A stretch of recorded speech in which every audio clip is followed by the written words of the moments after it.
It's Wednesday, the 14th of August, and welcome to the Edinburgh Fringe.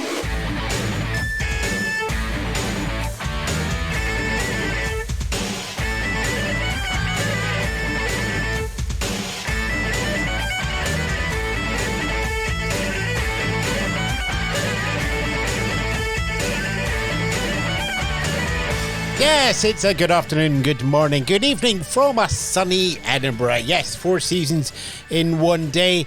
That was all yesterday. Today it's sun and lots of people who are burning the second they walk out of the shadows. Yes, the Scottish vampires are in over, but the Fringe is here in Scotland's capital city and the arts capital of the world, at least for August.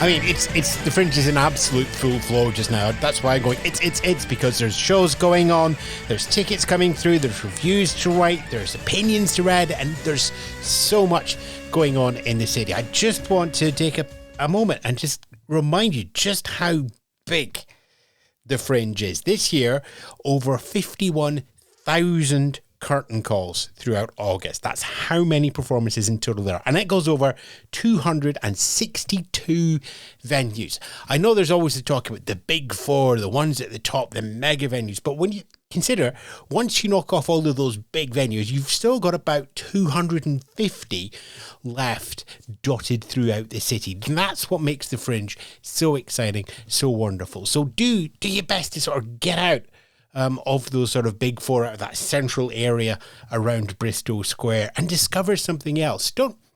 I know I've talked before about just sort of randomly going through the book and choosing one out, or just asking other people what they've seen. But one other option to finding the shows is just walk around the city. While there are big poster boards that are just put up at random, every venue has space outside them where they'll have the posters of all the shows. They'll have a big, well, it would be an empty board at the start of August where they start pasting up reviews so you can read the reviews of a show that you've just stumbled across. And they'll have a little chalkboard outside going, you know, what tickets are sold out, what special offers there are, if they have a very nice coffee and cafe inside like the Bedlam Theatre does. So much to find. When you explore the city, you explore the Fringe, and you will find something that you may never have found otherwise. I'm not sure whether that goes down the choose one at random group of 3, or whether that's a find a recommendation because it's the venue that's recommending it. Anyway, go out and find a show. Just go out and find one. Simple as that. Right, okay, so who do we have for today's interview? John Meagher, I think. He joins me on the podcast to talk about his life and his Edinburgh Fringe debut.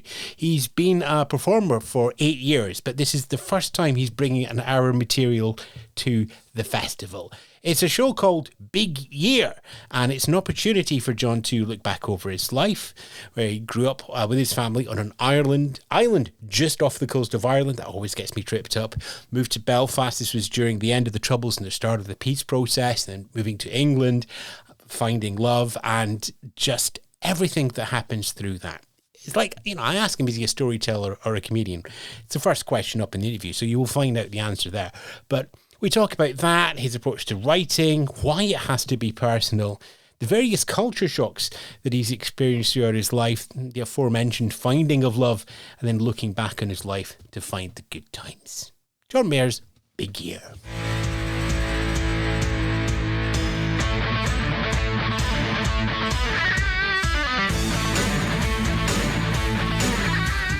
Joining me now on the show, we have John Meagher. Welcome to the show, John.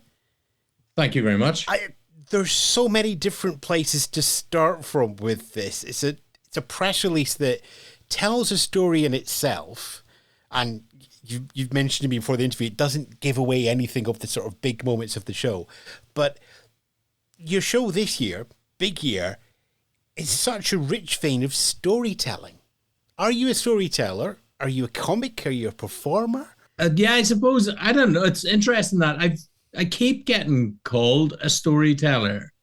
But I sort of don't know what that means, you. And I think, like, I do tell stories, but I would say that anyone telling stories, the amount of jokes that's going in there. So, like, I'm just a comedian. That's all I think of myself as.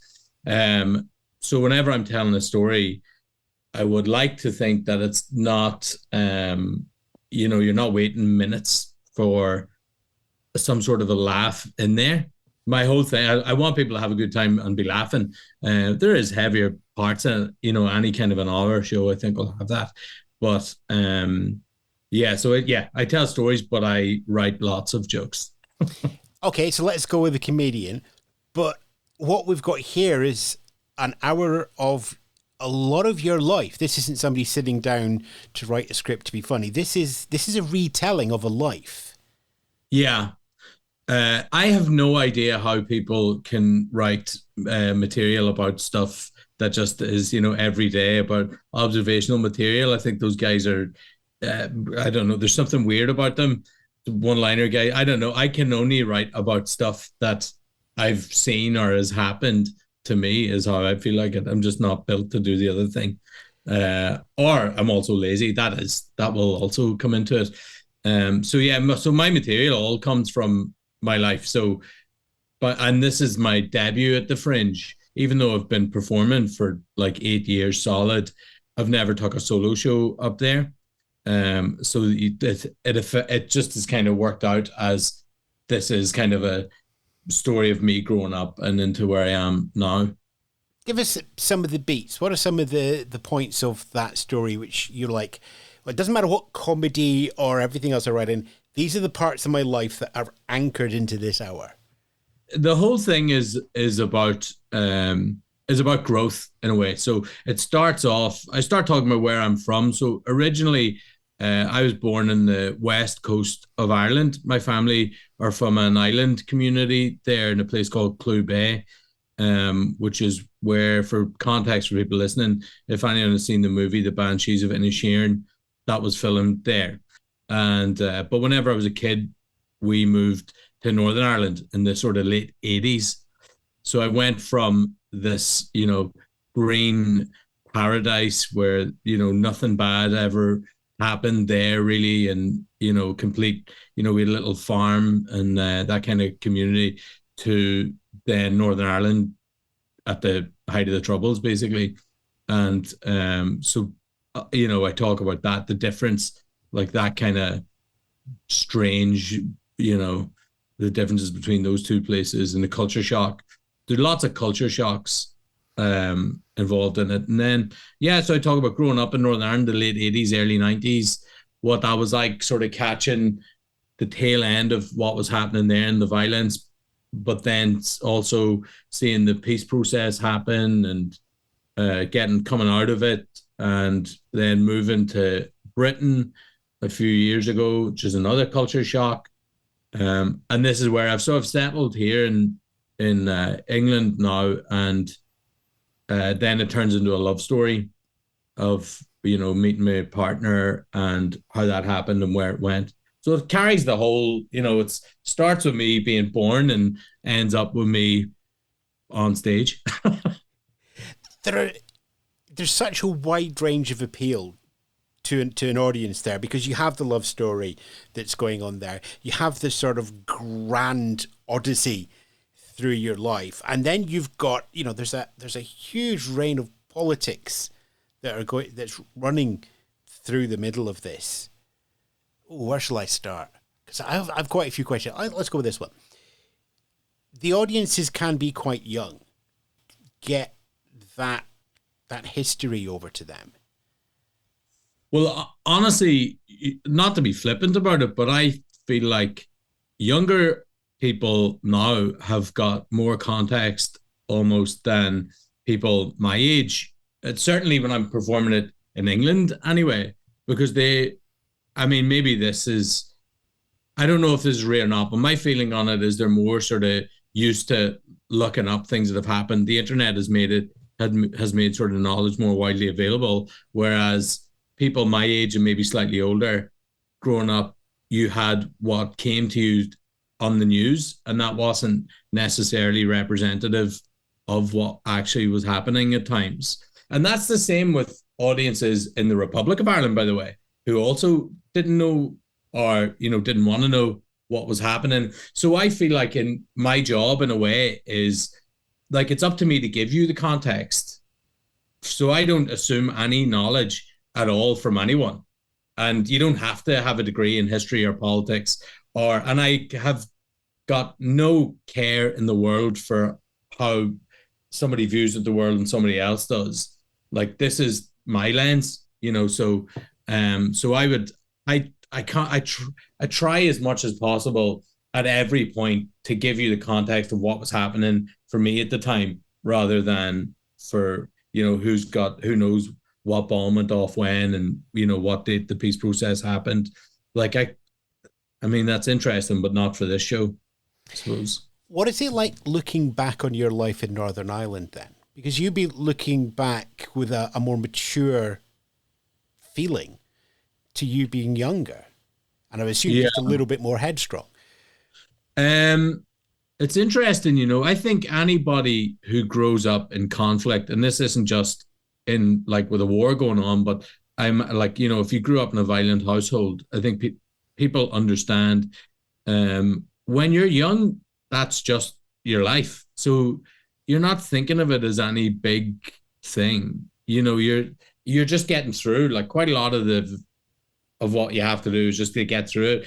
And it's actually only later when you get the space. And for me, especially, I don't live in Ireland anymore. It's speaking to people here and my partner and everything. And I tell what I would think is like a normal, everyday, funny story. And I see people, being like, "Oh my God, are you okay?"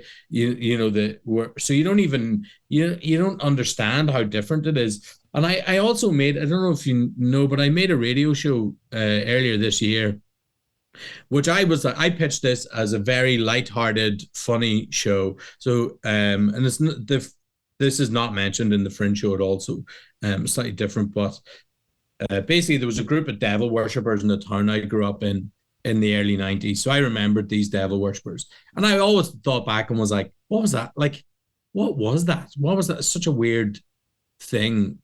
Like, it was too late to be The Exorcist, and it didn't. And I looked into it, and it turned out to have been a British Army psyops operation against various towns in Northern Ireland, where they put out these rumors of devil worshipping and tried to link them to paramilitary, basically to scare kids and keep you inside, because the Troubles wasn't scary enough. But making that show, we interviewed a psychologist, an amazing woman, and while I was interviewing her for the show, she was telling me about other people who have had problems, and like Northern Ireland has got the worst dental health in the UK, and it's not because we eat more sweets. It's because we've all got PTSD, and at night I didn't know I was doing this, but I was grinding my teeth, so all my teeth were broken. So I've had to get them. But I never put that together. That is like what happens there. It's normal. So so it's all these things it's only later looking back that you go, oh, right, okay, maybe that is interesting to talk about for a start, and useful for people to hear as well. Patrick Keelty was a massive influence on me. I don't know if you know Patrick Keelty. He's a Northern Irish comedian and television host now. He hosts the Late Late Show chat show, and I supported him on tour a year and a half ago, 2 years ago. He did a show, and it was a kind of on the face of it, you'd say quite heavy show, where he talked about his father being murdered, and he was murdered during the Troubles, and he talked about that, and it was very funny, and it was heartfelt, and you came out at the end, and everybody, had learned something, and you still had a good time. I suppose I'm probably trying to do something similar. Because it's not just about your time in Northern Ireland. You mentioned there earlier, it's a love story as well. It's easy for you to decide to put yourself on stage. How difficult was it to have your partner happy to put her side up on stage? Yeah. And my family as well. Like, I talk about my family. I've got 5 brothers and sisters. My dad features heavily. I suppose. So my partner's name's Jenna. Firstly, she's a writer, so she understands like a creative process in a way. Also, I was gigging whenever, like, I was already performing by the time we got together. And I suppose it was kind of, we only ever had one real conversation about it where she just knows I talk about my life. Like, and it's, I don't know that I mean, I definitely, without her support, I couldn't do the show 100%. I'm also looking because she's got a great sense of humor and loves hearing jokes about herself and loves hearing about herself. She won't mind me saying she's an only child, so attention, she enjoys the attention. So I've got very lucky there. And she has also tried comedy. So she did a course, did comedy. It was very funny, actually. Did a couple of gigs and then had a bad gig and never did it again. So I think I'm in a sort of much more fortunate position than other performers whose partners maybe don't have such a idea of what it is like to firstly write material and then to perform, especially when it's not going too well. So I'm lucky, yeah. So I'm lucky. She likes it, but I have kept her away so far from the previews for this. So we'll see how that goes. Is there anything off limits? I suppose Jenna trusts, firstly, my sensibilities. So I'm not a dirty comic. So anything that, there's nothing like sexual or whatever in the show. I don't have to worry because, I mean, and I like other people's humor in that, but it's just not what interests me really. So we don't have anything like that. Then no, there is absolutely. So in this, I talk about religion a lot. Like I grew up Christian, Jen is a Muslim. So religion is a big part of our relationship. It just has to be in the nature of where we're at. And, neither of us are going to, mass or services or whatever every week, but it is in there. And there are definitely jokes that I could make, but don't. But again, it's because I'm sort of not interested. I'm more interested in here is an actual thing that hopefully people can connect to as well and not feel, oh, I didn't like that, edgy. I'm not edgy, Ewan. I don't know what to say. So I'm lucky. So far, there's been nothing off limits. She's not said anything anyway. So we're 15 minutes in and you asked me a question, what is it to be a storyteller? I think we've managed to answer that in 15 minutes, John. But I don't know I really don't. I find it really interesting. I think that, I don't know. I suppose is all comedy not generally storytelling outside of like Jimmy Carr or, Darren Walsh or puns or whatever. Like, I mean, I've been at the Fringe for 20 years and I'm not able to answer that question either. There's just this lovely mix of people who are able to go on stage and make people happy for an hour, make people think for an hour, make people take time out of their day for an hour. That's the Fringe. That's wonderful. You're part of it this year. We should tell everybody where we can see your hour. That would be useful. Yeah, you could, every day, no days off at the Gilded Balloon Patterhouse at 4:20 in the afternoon. And for those people who aren't around Edinburgh, more details about yourself online and so on? Yeah, I'm on Instagram at John M Comedy. You can find me there. And all this, like I generally put up stuff there. I will be going on tour after the Fringe. That'll be all up there as well. And we'll have links to all of those back at our website, including a link straight into the ticket office so people can get along to see the show, which big year. John, thanks very much for your time. Those of you looking for the ticket office, edinburghfringe.thepodcastcorner.com. But for now, John, thanks very much. Thank you.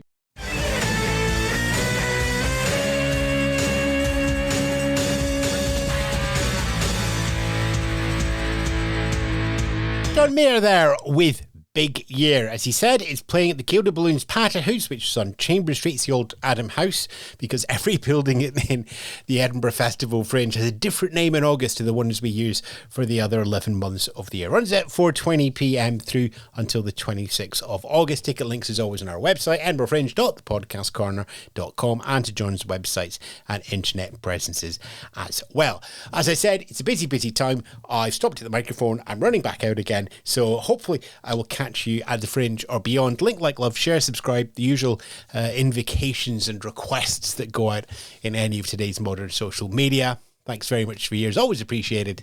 And ta-ra for now.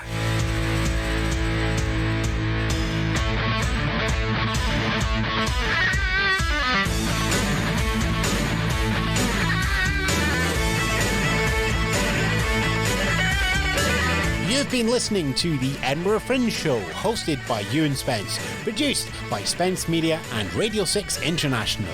Listen to more at edinburghfringe.thepodcastcorner.com.